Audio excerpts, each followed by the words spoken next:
the hunt begin.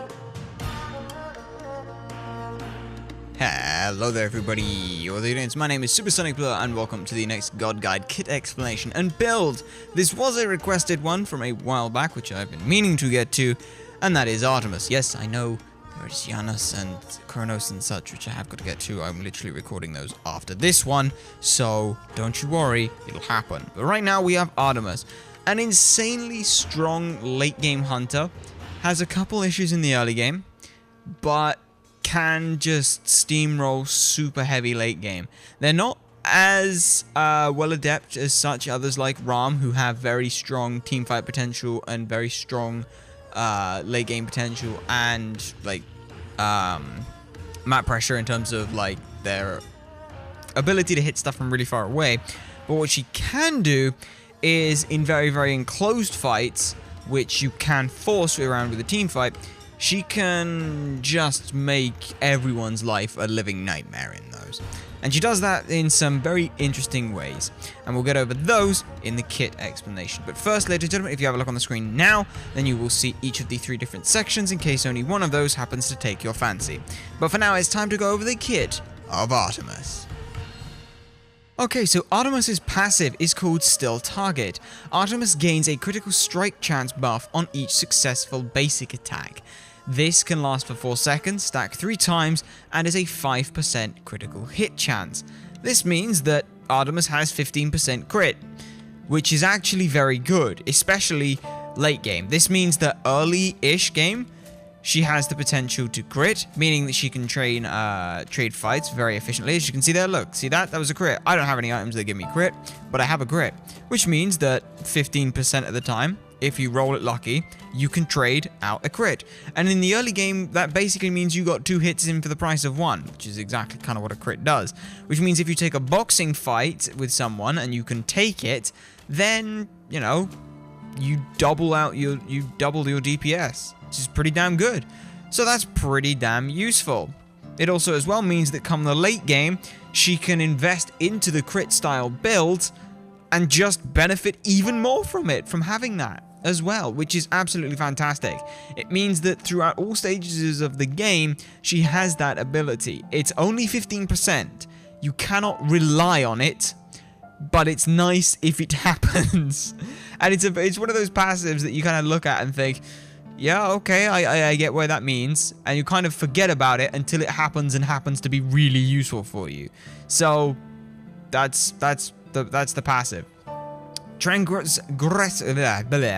try that one again. Transgressor's Fate is her one, and this is a ground target that affects the enemy gods.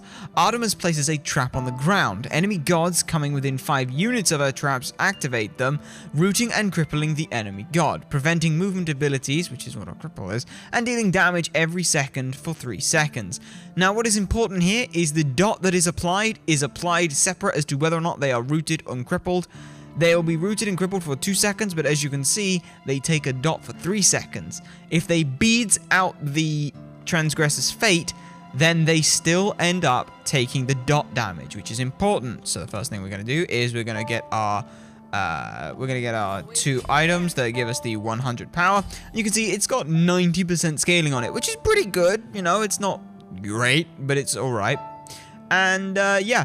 The traps are kind of interesting. Now, you'll see them here. These traps, when you see them, they look like this. To the enemy, this is just a red circle. I don't know if there's any way for me to ever actually show you that this is a red circle, but it is just a red circle. Also, as well, as you can see with crit chance, I have like, what? There's 20%, there's 20%, there's 55% chance. I haven't crit once yet, so even though crit is good, don't rely on it to always happen. Because it won't, unless you have a 100% crit chance, which is stupid, and you shouldn't do that. But either way, Transgressor's Fate. You can have up to 3 of these out at one time, I believe. Yeah, see, max traps is 3. And one of the things you can do with these, and this is really quite useful with regards to the laning phase, is you sort of use it a bit like AMC hives. AMC hives are, A, they're stupidly useful, but B, they also can act as a ward point. So setting them up, say, to the entrance to a lane, if you set up all 3, well, 2 or so, or even 1 just in the lane, there is no way that an enemy can get through these. You just can't get through here. It's not possible for them to get through here. And while the chances of you actually effectively being able to use that are very slim, having one can sometimes just, you know, if you put it right on the edge of a corner when someone comes into the lane, they're like, all right, shh, we're going to gank them. We're going to gank them. Where are they? Where are they? Oh, now I'm suddenly stuck and I can't do anything. That can be very useful from regards to that. This is more used in combination with other stuff, but the fact that she has a root and a cripple means that if anyone's hit by that, bang. Not only does it stop them in their tracks if they were dashing or anything like that, but it also as well means you can turn the tables on it. The damage on it is mediocre, yes, I will admit that, but you're more doing it for the root and cripple. The utility of this ability is what it is used for. The fact that it has damage on it is a bonus and lets you see where they are for a little bit. Now, Artemis' 2 is called Vengeful Assault. Artemis attacks at a furious pace, increasing her attack speed, holding her bow gangster style, and movement speed significantly. This lasts for up to 5 seconds and is an up to 80% attack speed and 20% movement speed. That is pretty damn good. So if we have a look at this, you can see here, see she holds her bow, and then gangster style, which is pretty good. And as you can see, it doesn't last very long, but as you level it up, not only does it increase the attack speed you get, but also the duration, which means your DPS goes through the frickin' roof with this late game. And surprisingly enough, this is where we see our late game. Here's a god who has crit in her passive and an 80% attack speed steroid for 5 seconds. That, to me, sounds like someone who is nuts. Late game. Her 3 is called Suppress the Insolent. Artemis fires a volley into a ground target, suppressing all of her enemies. Enemies caught within this volley are damaged and are also slowed. So she has a root and cripple. She has the ability to speed herself up and the ability to slow enemies down. Now, there's something very important that you may have noticed here. None of these abilities are leaps or dashes. She is in the camp of I am very immobile, but she does have increased movement speed and the ability to slow enemies down. It's not the strongest peel kind of thing, especially, so it can be a little difficult in lane with her. You kind of have to handhold a little bit, but she can just say, all right then, I'm gonna fight you. I'm just gonna fight you then. Which, similar to AMC. AMC does so in the sense that he has a disarm in his kit and also as well lots and lots of tick damage potential and a large amount of damage. Artemis does it on the basis of saying, all right then, I'm going to slow you, I'm going to speed myself up, I'm going to keep you in place, so if you want to fight me, and you fight me on the wrong terms, then you will be left to the transgressor's fate, as it were.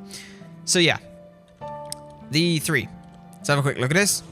This is your wave clear, and this is what it does, and this is what it do, and you go like this, and it's bonk, bonk, and it does that, which is pretty okay. I mean, it's 40% scaling. Honestly, I think it should probably have a little bit more scaling than that. But that's just me. And so the slow 25%, 2 seconds, it's pretty useful. This is just the bread and butter of what you're going to do in the wave. You're going to suppress the insolent and then pick off the rest of things with your basic attacks. That's how it works. And then finally, Caledonian Boar. Or as I call him, Cladonian Boar, because why not? Artemis summons the great Caledonian Boar, Tusky, or the Bacon Mobile, on her enemies, doing damage to the nearest enemy god and stunning them and itself. The boar is immune until it hits the first god and then continues to charge to other gods for its lifetime. Artemis is also CC immune for 3 seconds. The boar lasts for 6 seconds and the damage on it is nothing to scoff at. The stun is also pretty good. And the thing about the boar that is as you can see, this is its range. However, that V cone in there is who it will hit first. So, if I do this and stand here, Tusky will randomly choose between one of the 2 of them, but then it will fire off to the next one. And that's pretty good. And that's what the Tusky do. It does have a lifetime. I don't believe it can be killed, or I think it can be killed, but you're not really going to kill it in the 6 seconds. But not only is this literally a meat shield, but it stuns everyone, and it works like chain lightning. It goes pew, pew, pew, pew, pew, pew. That can stun everyone. And doing 450 damage into someone, doing a bunch of damage into someone who's way off in the backline and stunning them, means that you have found a way to hit the enemy backline without touching them. Caledonian Boar also creates this huge sort of, just don't go near me, or you're gonna get hit by stuff.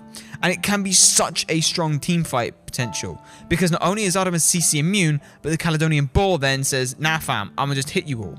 And then, because you have an enemy who's stunned, you could throw Transgressor's Fate underneath them, meaning that you have 1.1 second of stun time plus 2 seconds of root and cripple time. That means that they're still for 3 seconds. And, Vengeful Assault at level 1 happens to last for 3 seconds. So, yeah, that almost kind of all works itself out. And that is the basic concept of what Artemis do for the do. The kit rotation-wise you're going to want to do, for the most part, is basically just going to be suppress the Insolent and fire basic attacks. When you need to go a bit more ham, you can fire off your 2. If you get anyone who is stunned or any kind of setups for CC that you have, throw a trap underneath them and hit them. It's very useful to do so. And the reason I say to do so is just simply because set up CC off of CC. You have a Sobek pluck. Learn where roughly he's going to throw them to and put a trap down. You will then not only have pulled them out of position, but you will not allow them to get back into a position that they wanted to. And then, if you need to, and you just feel like you're getting aggressed on or whatever, bang! Do that. Throw the trap down. And then just try and basic attack. Important thing to note, as with any pets, it work like in the same way as Bastet and I believe Nuwa. If they die, as Artemis or Bastet or Nuwa dies, the pet dies too. So if you're facing against an Artemis, and Artemis is low health and she popped Caledonian Boar, kill her and Tusky will die. And it will stop the rampage of Tusky. Which I wish you the best of luck with, because he can be a body blocker as well, which is really annoying. He can be used to just tank stuff as well if you really, really need to. I wouldn't advise it, but you can do it. But yeah, that's Artemis's kit. It's a fairly straightforward kit, and it's a fairly straightforward understanding. But the fact that she is so immobile, kind of really you have to play around with that, and you have to be super careful. Yes, she can control enemy movements, but if she's in a bad spot, she has no way of fixing that. She just has to try and fight it out.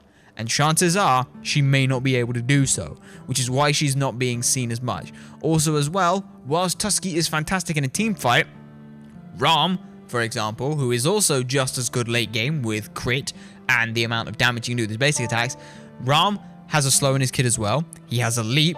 He also has a cripple. He also has an attack speed steroid. And his ultimate does give him CC immunity, but it takes him completely out of the fight and lets him fire from so far away. So from that regard, you can argue that Ram almost power creeps Artemis, but it's a slightly different way. Both of them are insane late game, but honestly, Artemis, she's nuts if you let her get there. If you absolutely let her. Just talk to Panda Cat. Panda Cat loves this god.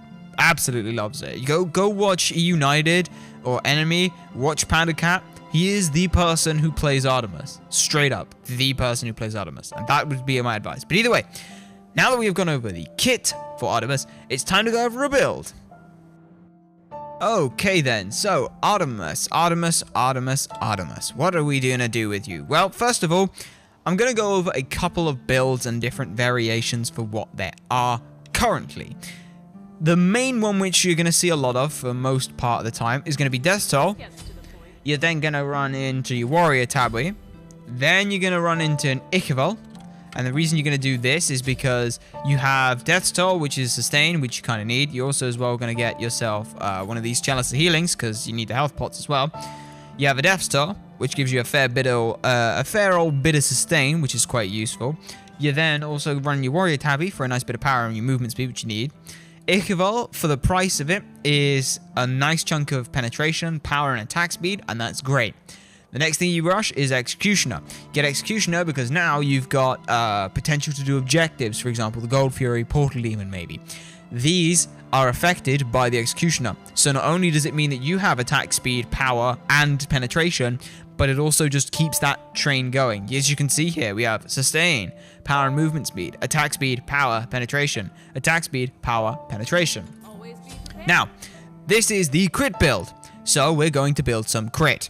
The first crit item that you're going to want is the cheapest crit item, Rage. Though it does only come with 30 physical power and 20% crit chance, that passive of giving yourself up to an additional 10, is either 10 or 15% critical strike chance, I will check, is just fantastic. So the earlier you get that, not only is it cheap, but the earlier you get that, the more use you could make out of its passive.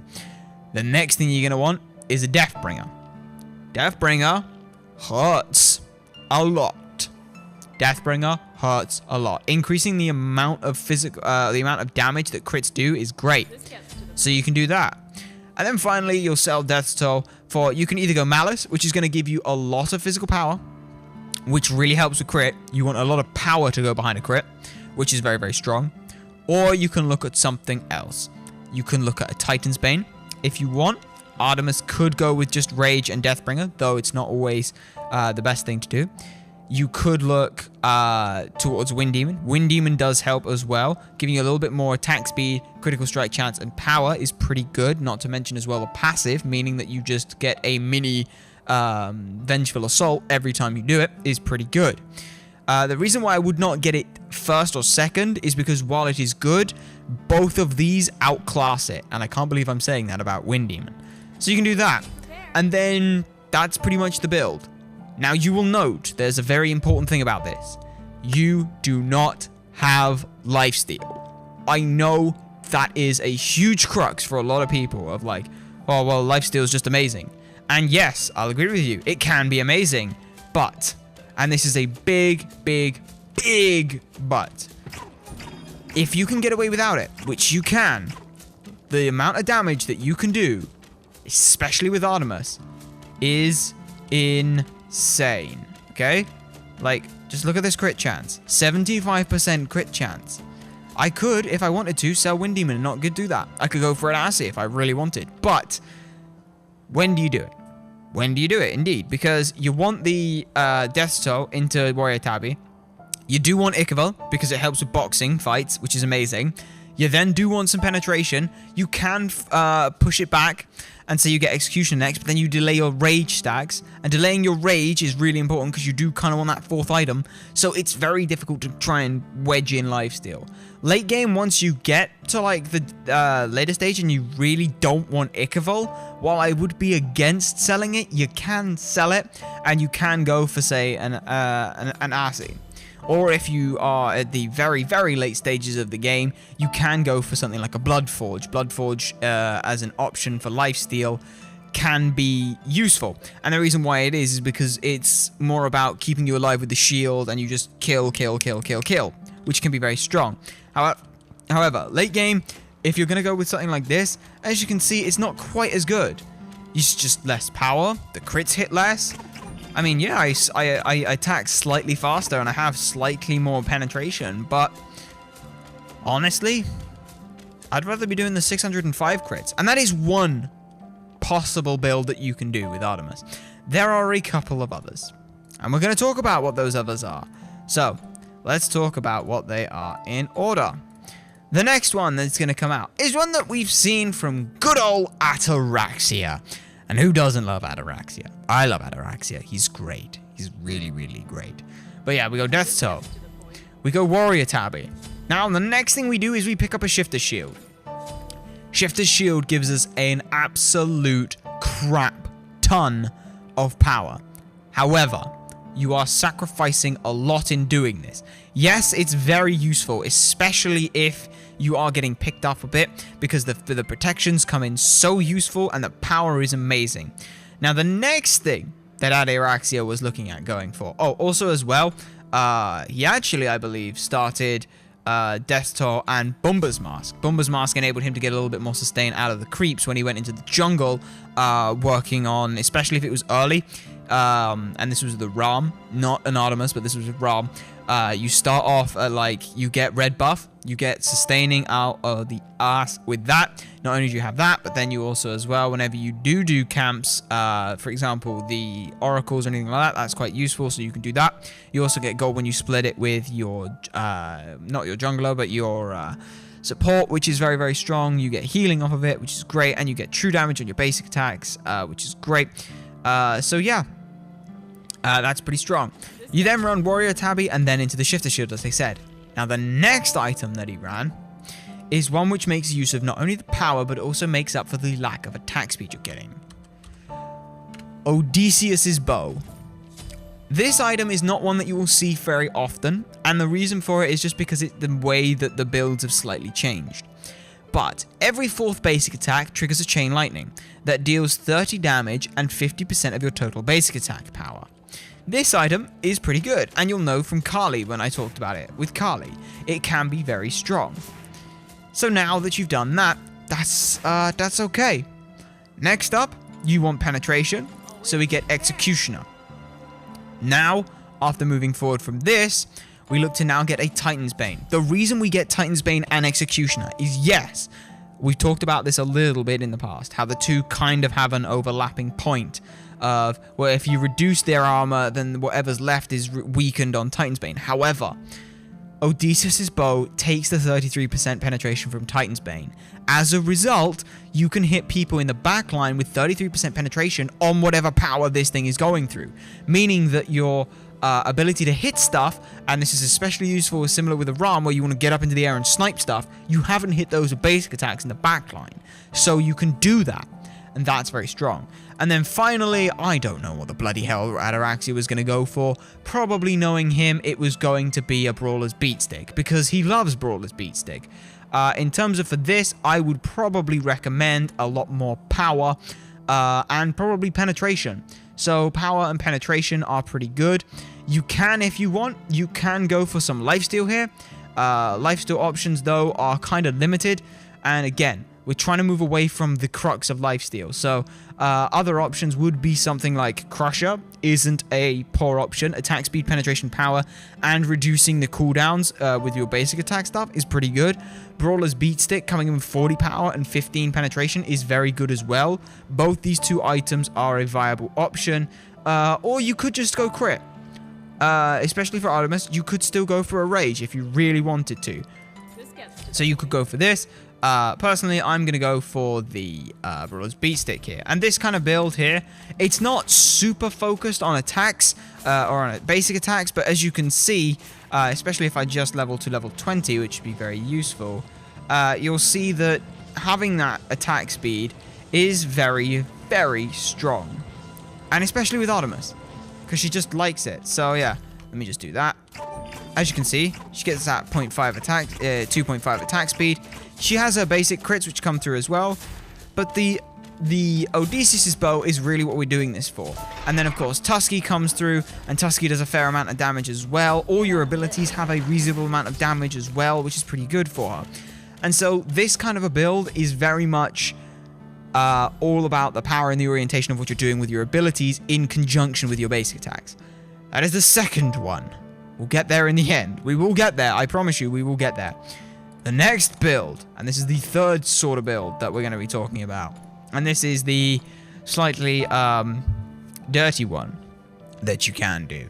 Is you go Deathbringer, you go Warrior, you go Ninja Tabby, because you need attack speed. You go Shifter's Shield. And then it's very disgusting and very dirty. You go Runeforge Hammer, Frostbound Hammer, Executioner, and then Kin Size.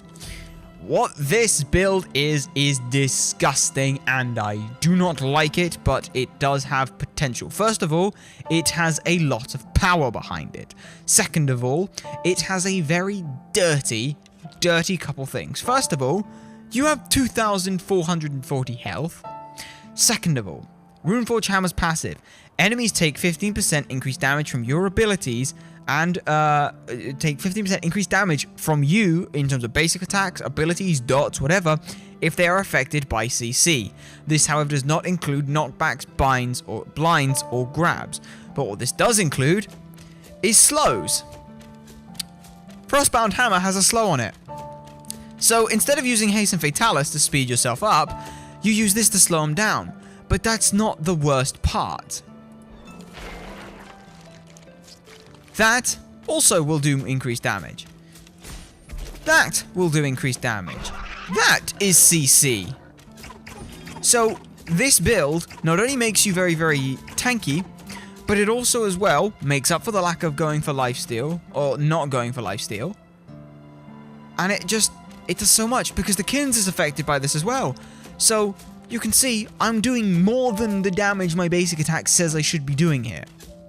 because it's doing 15% more, which means my crits do 15% more. This is a dirty, dirty build, and it is absolutely disgusting. The absolute safest build I can recommend for an Artemis is going to be, well, there's a couple options. She's not too good with scaling with power, so she wouldn't necessarily be a Transcendence user.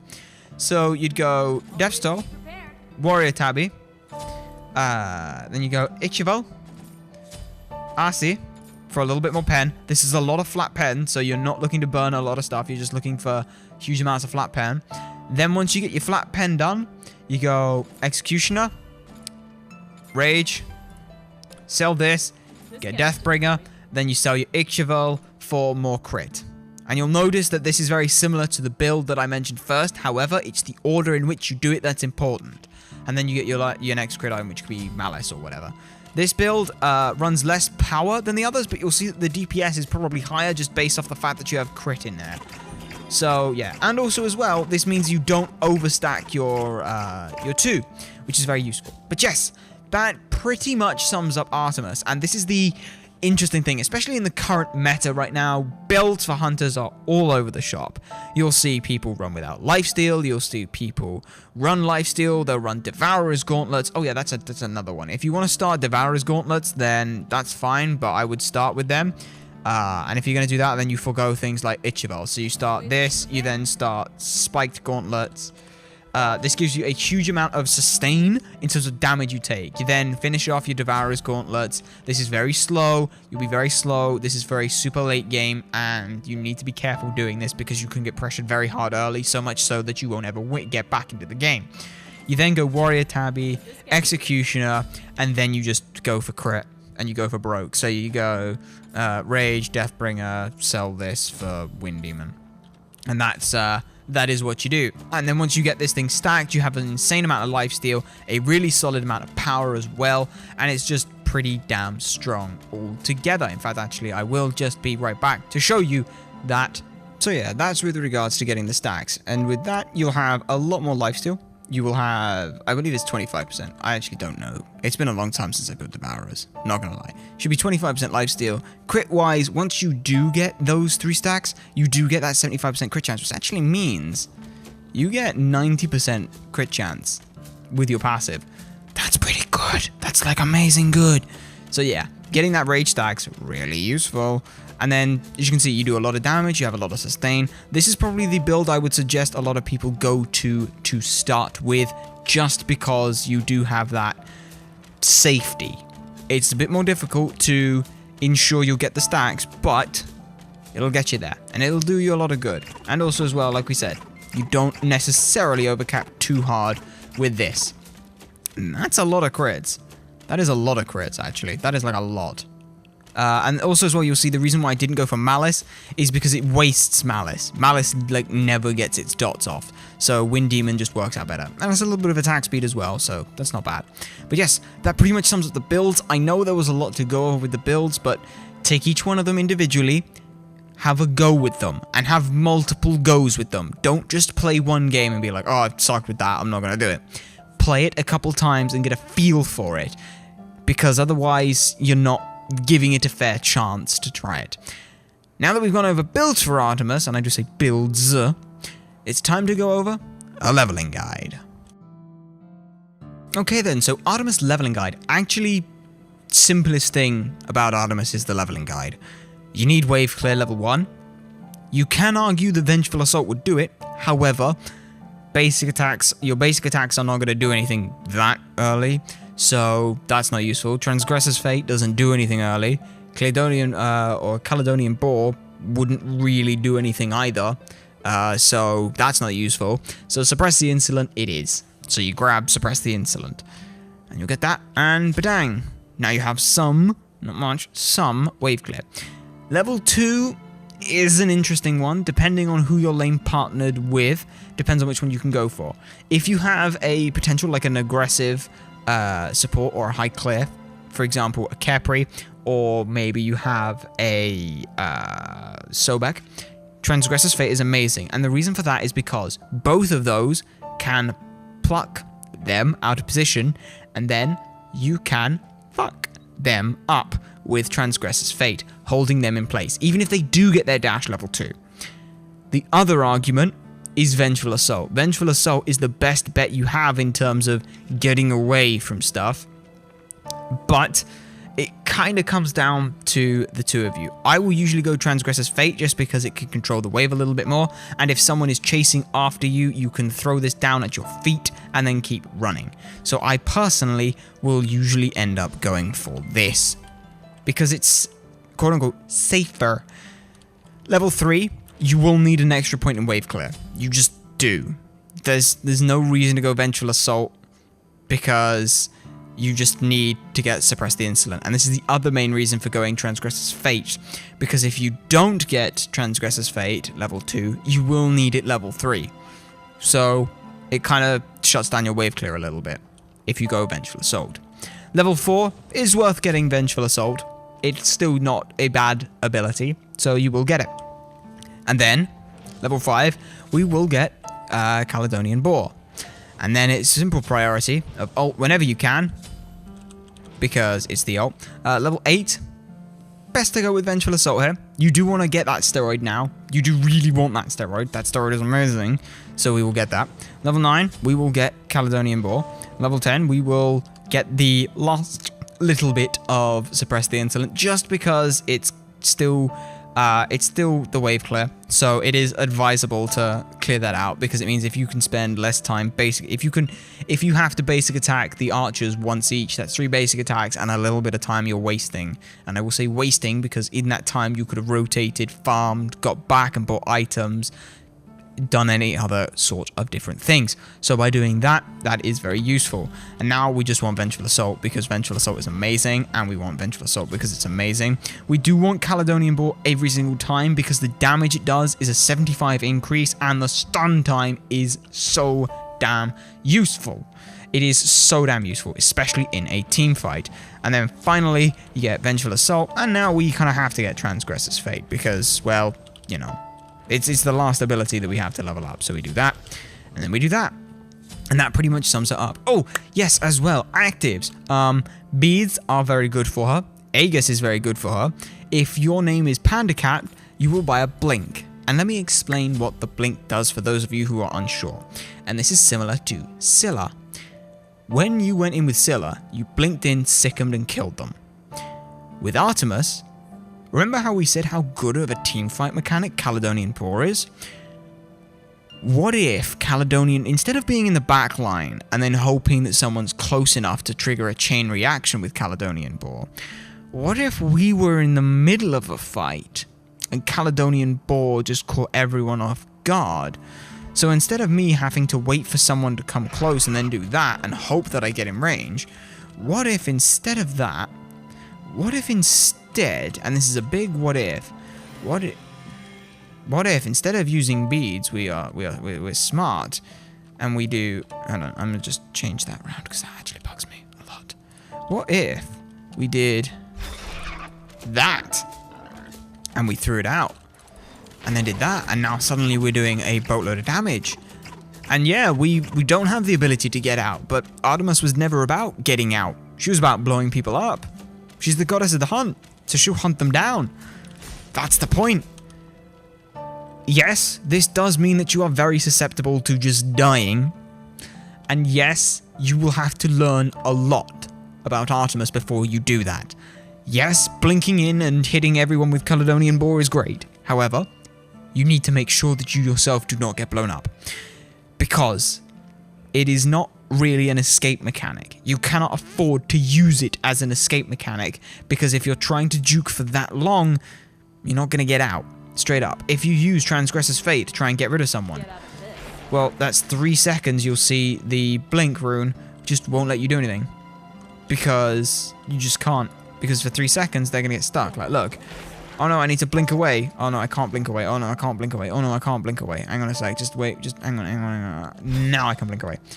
It's not going to happen. It will happen. There are fringe cases where you will get out because of blink. But that is sort of the more advanced option. The safer option will be beads, and it will be